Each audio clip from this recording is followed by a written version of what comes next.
We thus proved theorem 7-3. And the next question we want to address, G be a primitive root modulo M. Are there other primitive roots modulo M, or G is the only one? So let me record it. So question.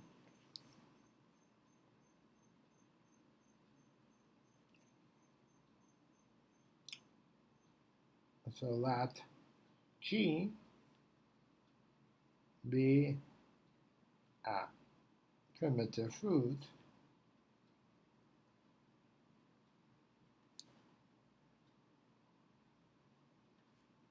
let me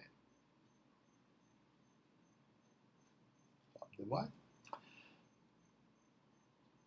Modulo M. Are there others?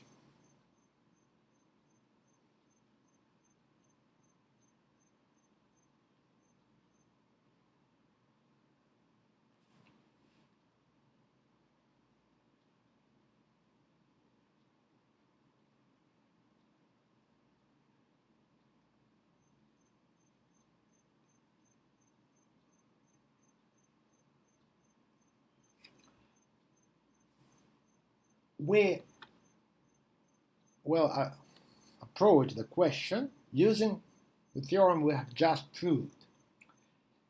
We don't know there are others or not, but it is clear that we have to search for a primitive root in the reduced residue system, and we have a very nice representation of a reduced residue system modulo M. So we will search other primitive roots among these elements of reduced residue system. G, a primitive root taken to some power. The answer to this question then will be given by the following proposition,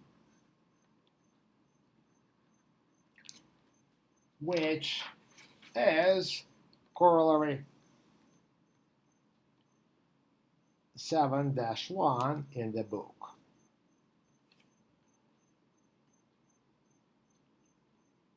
G is a primitive root, then G to the R, assuming G is a primitive root, G raised to the power R is a primitive root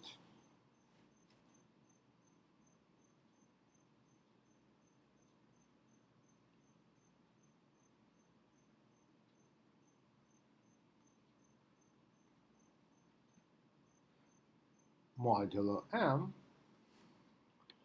if and only if the greatest common divisor of R and phi of M is 1.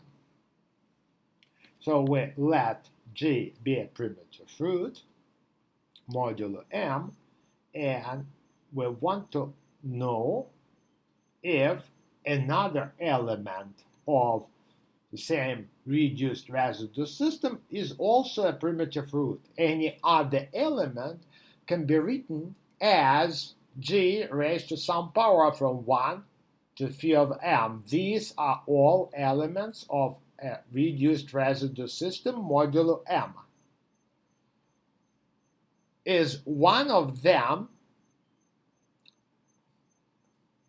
also a primitive root modulo M? The answer is yes, as soon as, if and only if, the greatest common divisor of R, this R, and phi of M is 1.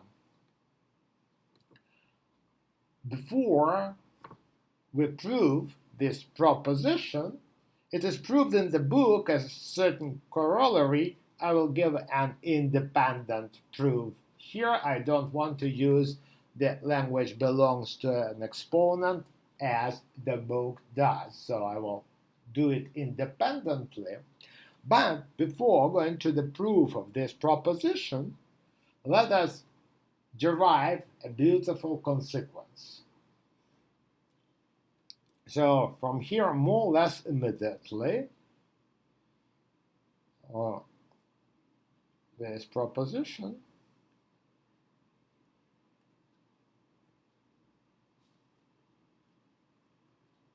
implies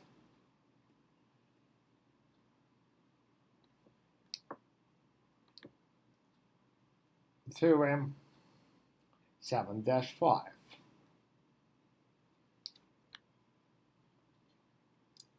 If there exists a primitive root,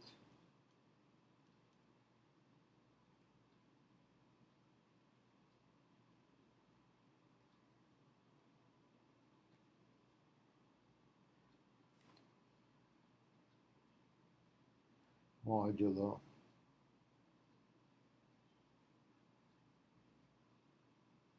m, then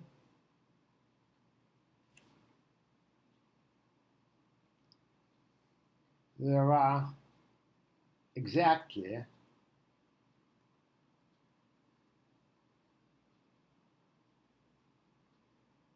how many of them? Phi of m of them.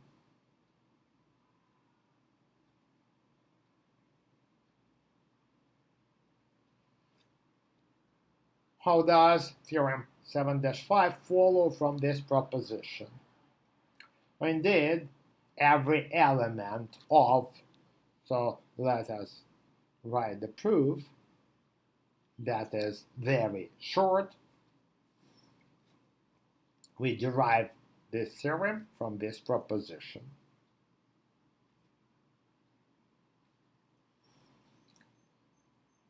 Every element of reduced residue system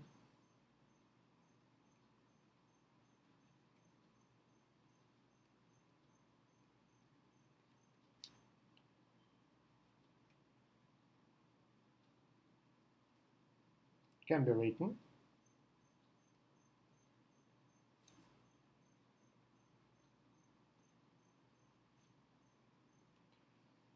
as G to the R,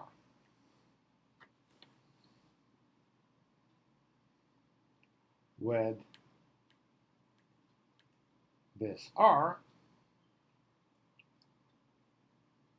1 up to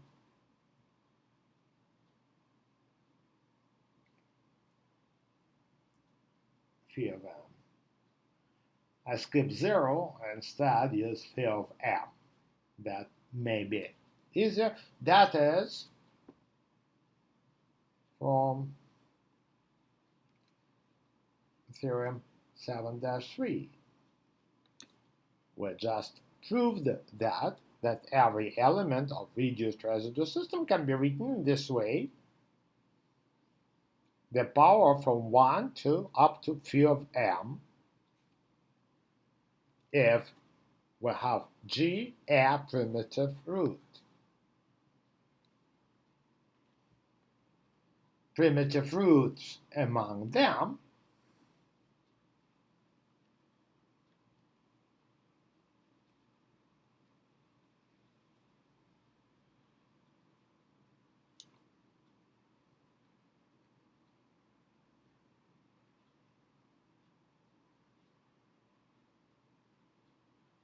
correspond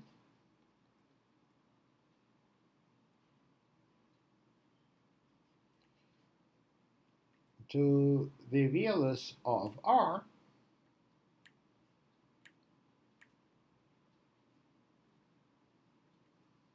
such that the greatest common divisor of R and phi of m is 1. This is from proposition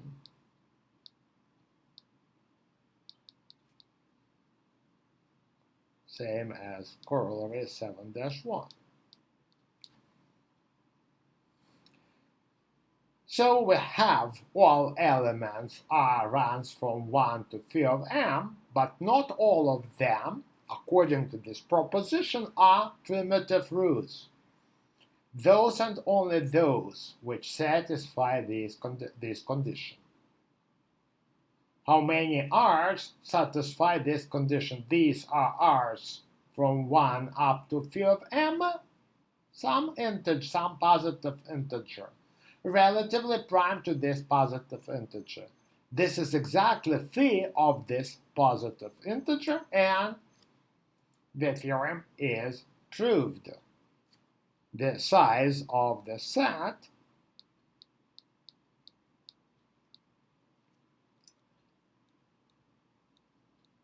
R such that R is in the interval between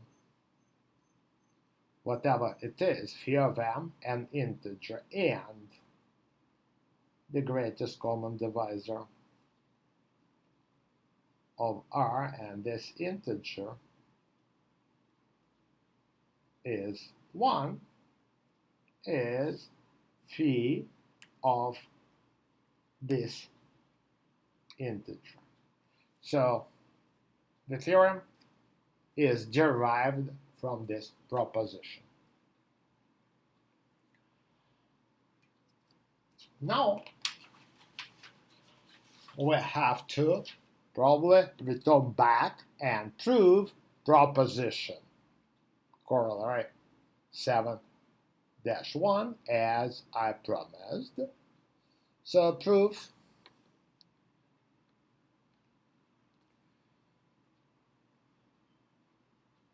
of proposition, which is same thing as 7-1 in the book. This is an if and only if statement, so we have to prove two statements. We first assume that the greatest common divisor is 1 and prove that g to the r is a primitive root. So first,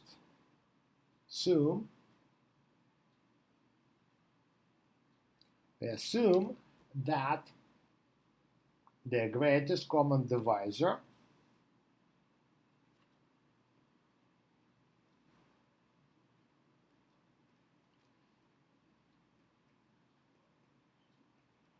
of R and phi of m is 1. What we want to prove is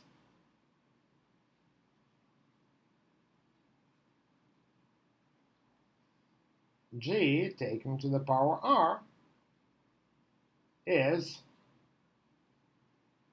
a primitive root.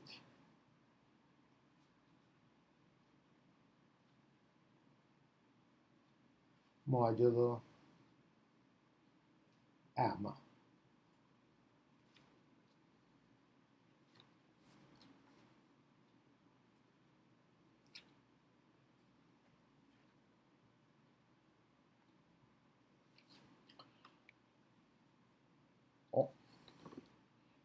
Assume so that t be a positive integer such that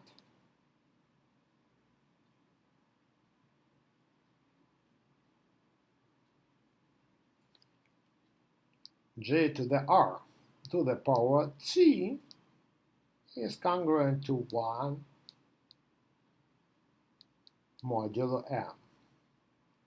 There are many such positive integers, of course. Phi of m works. Any multiple of phi of m also works. There are many of them. What I want to say about this t, I want to say that g to the r is a primitive root. So t cannot be smaller than phi of m. This was how we defined primitive roots. J is a primitive root if phi of m is the smallest positive integer to raise to get 1. So what we want to say, t is the smallest is phi of m. So we want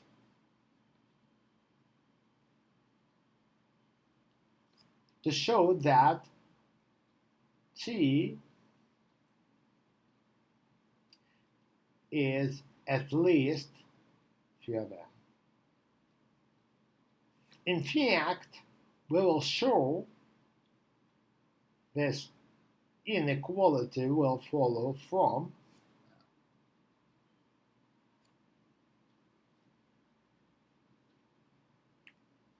that will follow from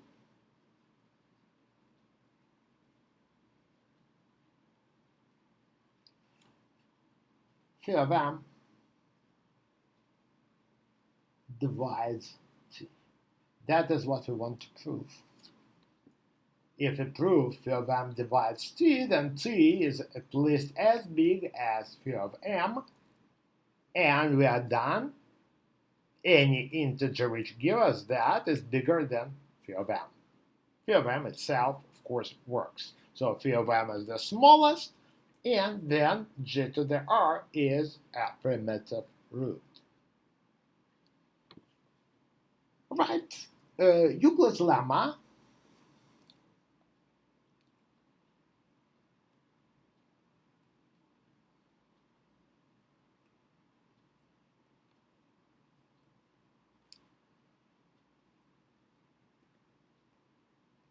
allows us to make a division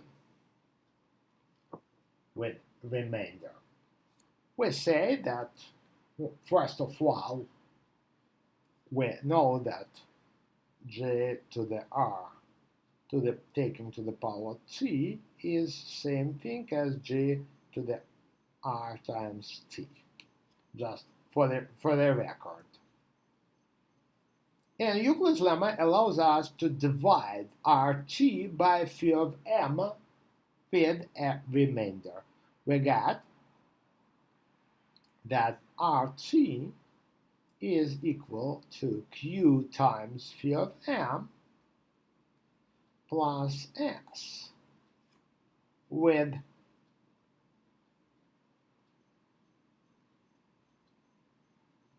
S between 0 and phi of m. Euclid's lemma tells us that such Q and S, so that S is in this interval, exist. Then we have that 1 is congruent to j to the rt, because j to the r to the power t is j to the rt. This is congruent to 1 modulo m, and I write rt in a way Euclid's lemma allows me to write it. G to the power q phi of m plus s, which is same thing as g to the q to the power phi of m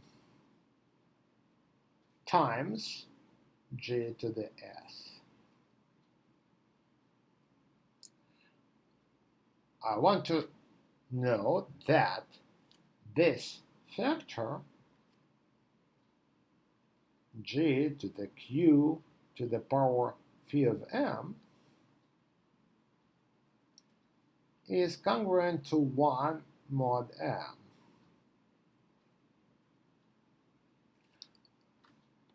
Whatever q was by Euler's theorem we recalled from the very beginning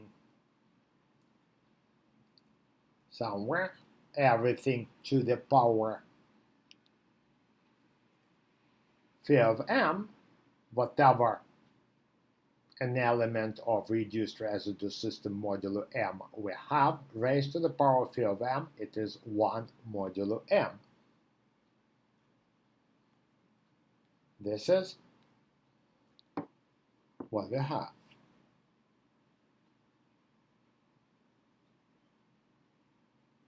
Because of that, this is congruent, this is 1, this is g of s. 1 times g to the power s, g to the power is g to the power s. Here equalities are simply equalities, and all both this and this congruences are congruences modulo m. This justifies this step.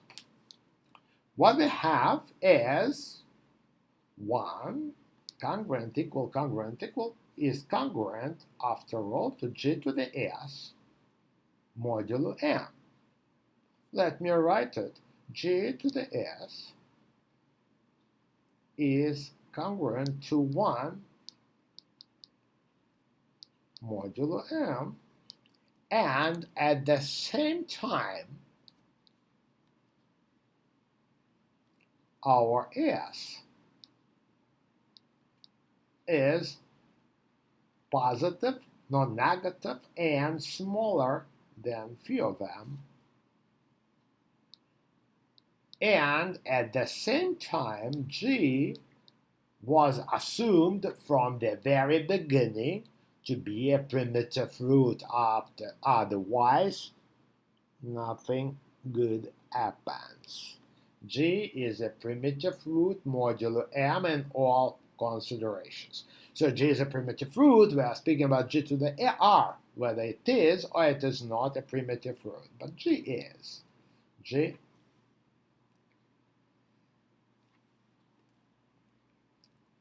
is a primitive root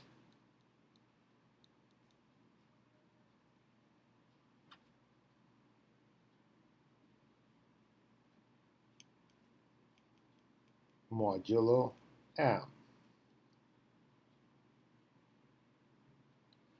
Primitive root, for a primitive root, g to the s is 1, may happen only when s is bigger than phi of m or equal.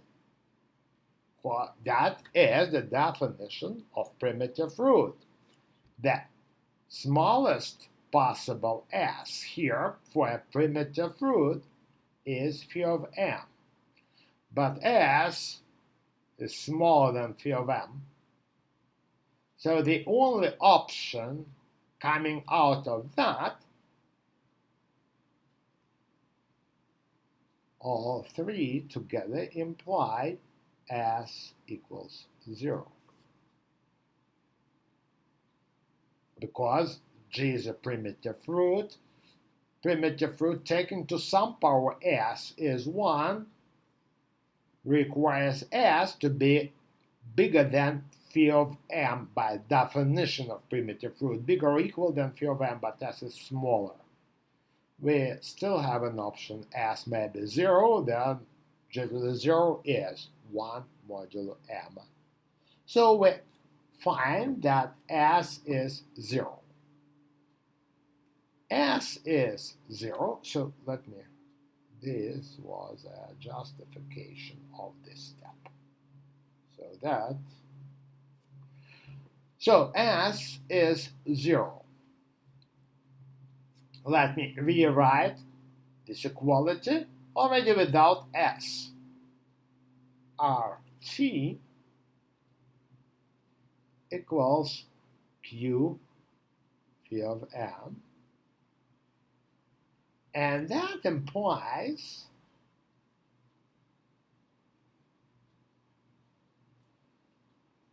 phi of M divides RT. Phi of M is a factor of RT. At the same time, our assumption was the greatest common divisor of R and phi of M is 1.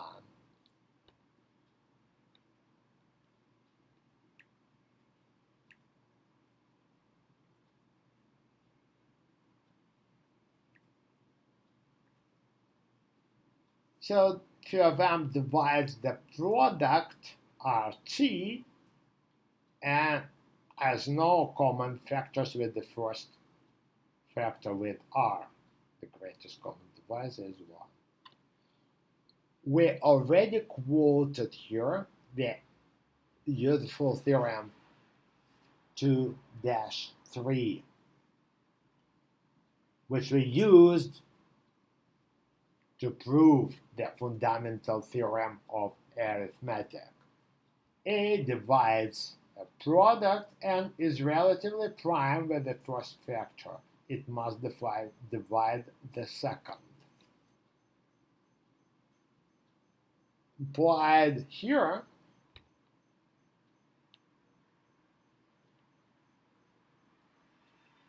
by theorem 2-3 that implies that phi of m divides t, which is exactly what we wanted. We wanted phi of m to divide t. We found phi of m divides t. So here is our wish list. We wanted to prove that g to the r is a primitive root modulo m. For that, in our notations, we introduced some t. It was sufficient to prove that t is bigger or equal than phi of m, and I promise this will follow from this divisibility. Phi of m divides t. Now we proved that phi of m divides t. That finishes the first part of the proof of our proposition. If the greatest common divisor, what we proved, if the greatest common divisor is 1, then g to the r is a primitive root modulo m. Now, the second part, and for the second part, I will prove a contrapositive.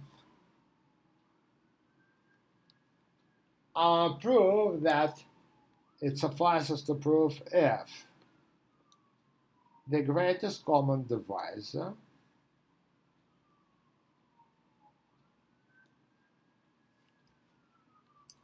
R and phi of m is bigger than 1,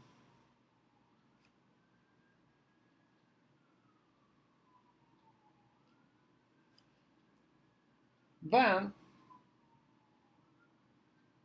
g to the r is not a primitive root.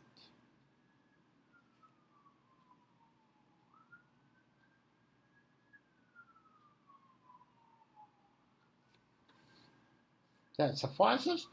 That's going to be other direction. So of our if and only if statement here. So if greatest common divisor is 1, then g of r is g to the r is a primitive root modulo m. If this is not 1, then this is not a primitive root, which I'm going to prove. Not 1 means bigger than 1. This is, after all, a positive integer, the greatest common divisor. Right, that is easier than the first part. Indeed,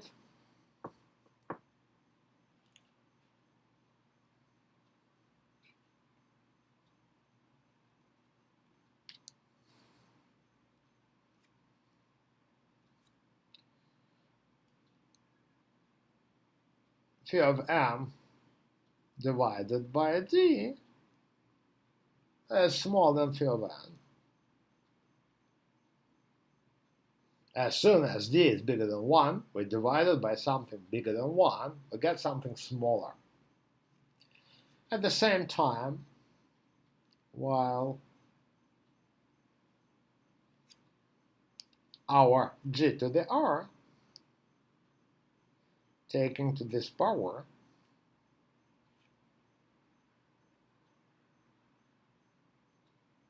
phi of m divided by d. This is an integer because d is a divisor of phi of m. Is same thing as g taken to the power. I'll rearrange the terms. So this is r phi of m over d, or same thing, this is r over d, r divided by d times phi of m. And that is same thing as g taken to the power r over d, r divided by d, raised to the power phi of m. When we raise, who is that? R divided by d is an integer. D is the greatest common divisor of both of them, so d divides r. G to the power r divided by d is an element of our reduced residue system. One of them, wherever it is, we described our reduced residue system. All of them are of this shape. So this is one of them. And raised to this power, it is 1.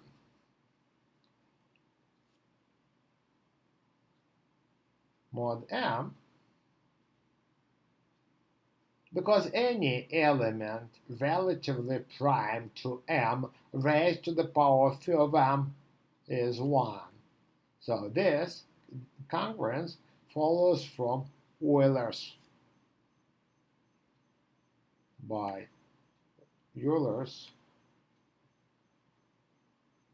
theorem.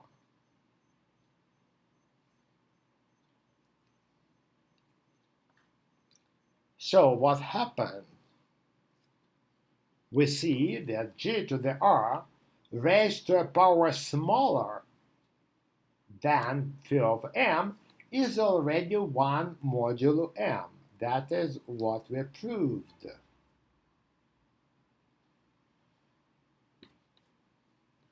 Thus, g to the r is not a primitive root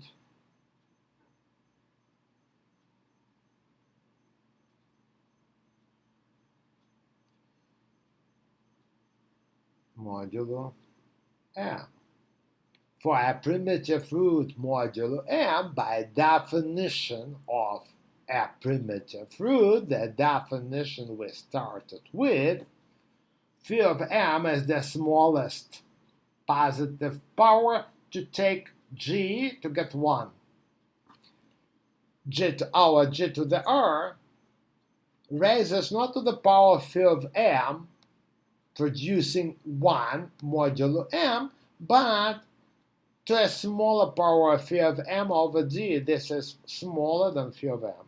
Thus, this cannot be a primitive root. It does not satisfy the definition of a primitive root.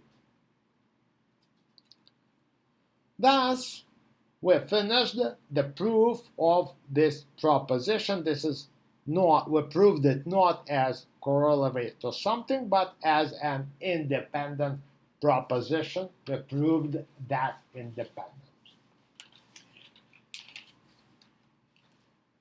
Well,